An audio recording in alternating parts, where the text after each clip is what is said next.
So, tanggalin ko yung yung tali ng hair ko kasi magsha-shower ako.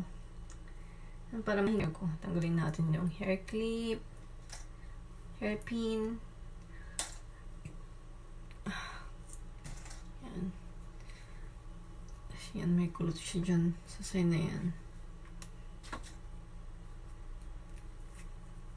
Tanggalin natin.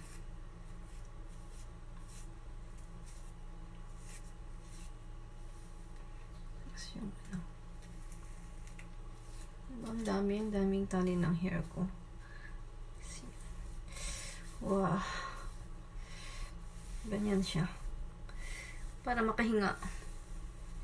Grabe. Ang tigas kasi yung hairspray na ginamit ko.